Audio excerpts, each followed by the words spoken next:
Welcome once again. Here we go. Rototom, Benicassim.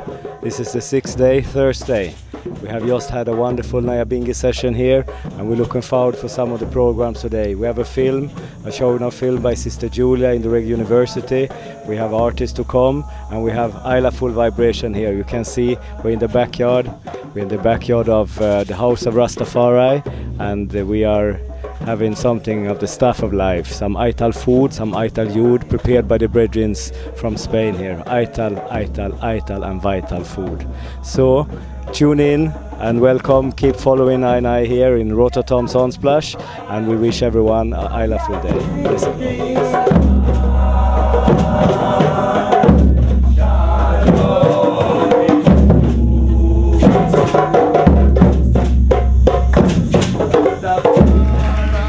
Welcome back to the Reggae University at Rototom Sunsplash, the 23rd edition of Rototom Sunsplash, and it's our special 10th anniversary edition of the Reggae University. And we are very pleased and privileged to have with us this afternoon several special guest panelists who will help us to unpack some of the mysteries of Rastafari. And the title of this session is From Shashamane to Bobo Hill: Rastafari Realities in Ethiopia, Jamaica, and the world at large. So if you direct your attention farther down that side of the table, we have with us Ras Flacco Tafari from Jamaica. He is the elect of records of the Nyabingi Order. Next to him, we have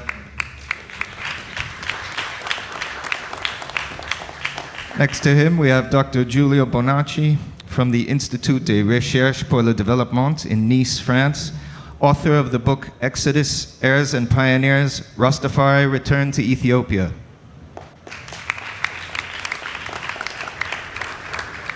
Next to her, you have Stephen Rudder from London, UK, director of the film 10 Miles, Bull Bay. And next to Stephen, you have Giulia Amati from Italy, director of Shashamane, On the Trail of the Promised Land. Now, most of you are already familiar with our fellow panelists. Just a quick reminder, at the far end of the table, you have Pete Lilly and Ellen Collings, the joint editors of Rhythm magazine from Cologne, Germany. Next to me, you have Pier Tosi, a broadcaster and journalist from Bologna, Italy. And you have myself, David Katz, author and journalist based in London, England. Now, we've just seen two extraordinary films about Rastafari, two very individual films looking at different aspects of the faith. And before we get down to some of the actualities of those films and the inspiration behind those films, I'd like to just direct a quick question to Ras Flacco, just to see, Flacco, what can you tell us your first impressions of viewing these two films here with our audience today? I give thanks for the opportunity to speak. I give thanks to represent Nyabingi Asian Council, to represent the Bobo Shanti, and to represent the 12th tribe, which is the full mansions of Rastafari. I've learned a lot from the documentaries.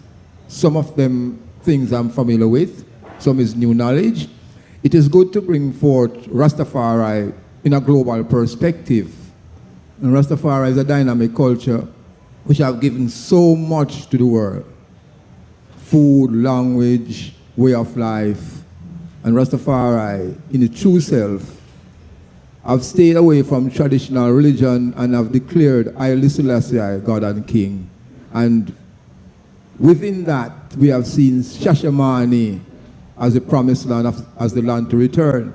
Is how much I and I, Rastafari, have taken that within the context of what our God and King have given us. This is how much we measure ourselves from the time of the land grant unto this time. And we have seen many things in the film that the 500 acres have reduced to 5. Shashamane has been reduced to what it should not be because of many people who claim to be Rastafari and claim to be Pan-African have neglected the gift of Kadamawi, Haile Selassie. Give thanks. Yes, thank you. Now, Julia Amati and Stephen Rudder, you gave us two very imagistic portraits of different aspects of Rastafari and the Rastafari experience in different parts of the world. So I'd like to ask each of you to explain to the good people at Rototom Sunsplash here, how did these films really come about? What were you trying to portray in the films? And how difficult were these films to make? So Julia Amati, maybe you can start to explain a little bit about your film, Shashamane, on the Trail of the Promised Land. Well, the project started almost 4 years ago as the continuation of a previous work that I've done on Hebron, which is a city on the West Bank. And I wanted to continue to work on the idea of identity and promised land. And by doing some researches, I came across Julia Bonacci's book, Exodus, and I read the extensive work she has done on the community of Shashamane. And I thought that it was an extremely interesting story and on the topic of promised land and identity. So that was more or less the angle that I chose to approach that story. It took a lot of time to do it. In general, documentaries are quite challenging because you go with an idea and then reality is just different from what you expect, and you have just to question yourself and open up your mind. And also because the community in Shashamane is quite close and protect itself from outside looker.